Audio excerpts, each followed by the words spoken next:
चिराग पासवान ने असम विधानसभा चुनाव से पहले बीजेपी से क्या कर लिया है गठबंधन या फिर करेंगे बगावत। असम के रण में चिराग पासवान की एंट्री से बीजेपी की बड़ी टेंशन। 2026 के चुनाव में सबसे बड़ा गेम चेंजर बनेंगे युवा नेता चिराग पासवान। नमस्कार, मैं हूं संजीव और आप देख रहे हैं आप तक न्यूज। अगर आप हमारे चैनल पर नए हैं तो चैनल को जरूर सब्सक्राइब कर लें। आपको बता दें, चिराग पासवान अपनी पार्टी का विस्तार भारत के अन्य राज्यों के बाहर भी करने की योजना बना रही है। सिर्फ अगर बात करें तो सिर्फ बिहार ही नहीं बल्कि बिहार के बाहर के राज्यों में पार्टी अपने विस्तार के बारे में भी सोच रही है और इसके लिए उन्होंने पश्चिम बंगाल के बाद असम के विधानसभा चुनाव में उतरने की बड़ी तैयारी कर रहे हैं, जिसकी बड़ी खबर सामने आ रही है।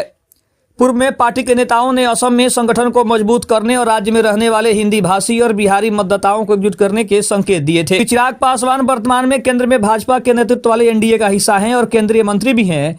ये अधिक संभावना भी अधिक है कि असम में भाजपा के साथ गठबंधन में चुनाव लड़े।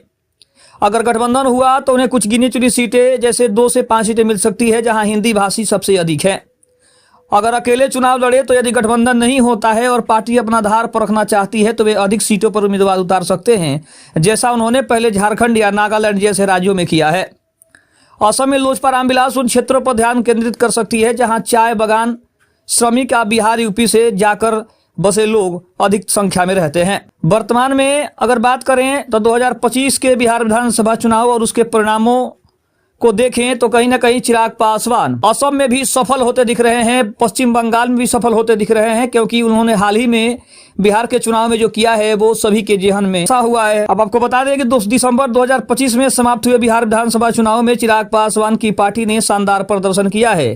एनडीए के भीतर चिराग पासवान को लगभग 29 सीटें मिली थी, जिनमें से उन्होंने अधिकांश पर जीत दर्ज करते हुए अपना स्ट्राइक रेट जो है वो भी साबित किया है और इस जीत ने चिराग को राष्ट्रीय स्तर पर एक मजबूत नेता के रूप में स्थापित भी किया है।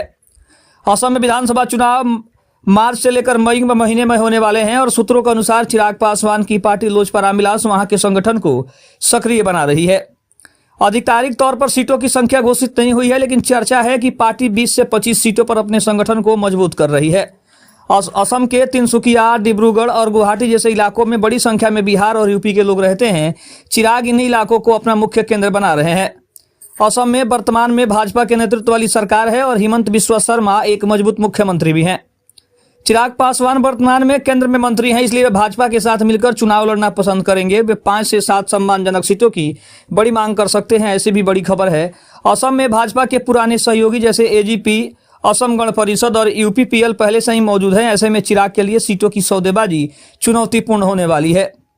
चिराग पासवान असम में केवल बिहारी कार्ड नहीं बल्कि विकास और युवा नेतृत्व के नाम पर वोट मांगेंगे। उनके भाषणों में असम और बिहार के सांस्कृतिक संबंधों का जिक्र अक्सर सुनने को मिलता है। इससे साफ पता चल रहा है कि कहीं ना कहीं चिराग पासवान ने असम में चुनाव लड़ने की पूरी तैयारी कर ली है।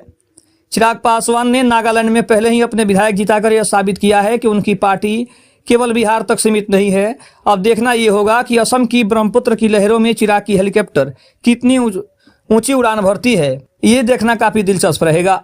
खबर कैसी लगी कमेंट में जरूर बताइएगा। तब तक के लिए धन्यवाद। जय हिंद, जय भारत।